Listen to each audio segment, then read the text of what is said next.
Okay, first and foremost, we know you have a group, okay? Right. And tell us about the group. Name of the group is Born Suspicious. I manage them. Um, they straight out of Detroit. They're on 44 Waves, which is Derek Coleman's label. And, you know, they've been out there. They were on tour for a while with No Limit. And right now we're in the studios recording some new stuff, about to come back out again. Now, back in the day, there was a big thing about sampling. Mm-hmm. Okay, now is that accepted now because a lot of people are, you know, are kind of like using, you know, other people's beats to make the record sell, or is that kind of not really accepted and people just not saying anything as much as they did in the past? Well, you know, I think it's acceptable. It depends on the person who's producing it and how talented he is and how he maneuvers around that sample.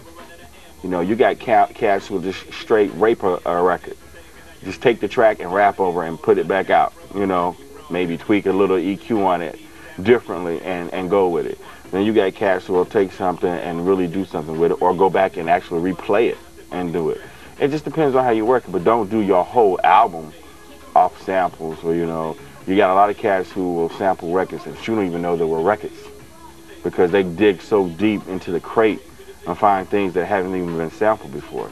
You know, Puffy, with, you know, no disrespect, I mean, he put out a lot of hit records with a lot of hit samples, you know, but he sampled so much stuff, I don't think there's anything else he can sample. That was, you know, really, really, really hot. He would have to dig deep in the crate and blow some dust off some stuff now. So if you sample, is there like a way that the person that actually, you know, cut that record, do they get credit, do they get paid? You have to get clearance or licensing to use the sample. And that is whoever, it's not always the artist, it's whoever produced the track or wrote it. And, you know, it's different ways you can do it. Say, for instance, if you want to sample Between the Sheets, it may be that they only want $2 grand for the sample. Or somebody who knows that it may have the potential to make millions would say, okay, you can get it, but I want X amount of points off of, you know, every time it plays on the radio.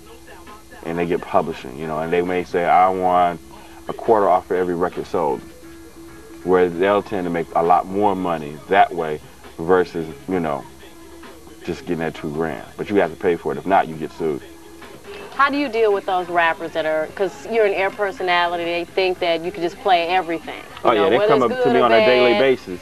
I had to wear baggy jeans when I go out just to be able to put CDs in the little side pockets, you know what I'm saying?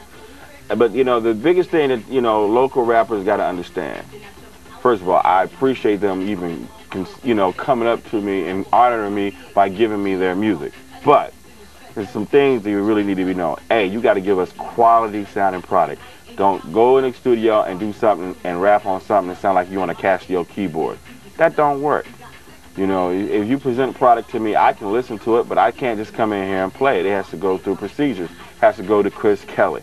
Chris Kelly then has to go to the program director in their music meeting, sit down and listen to it, and decide if they're going to play it.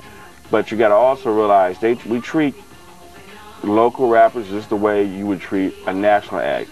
I'll put this local guy right up against Little Kim. Okay, if it's comparison, then you know if it's comparison to that, then they may give it a shot if they feel it's that hot.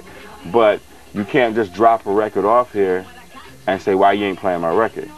You know, this is a business. It's not just, okay, because I'm from Detroit, you got to play my record. You got to call up here, be persistent, you know, see if they're going to play the record. Then you can't just give a record to a radio station and expect them to play it, and you don't have product in the store, you don't have no vinyl to take to your club DJs, you're not out there working the streets to make sure that your stuff is hot and you hot.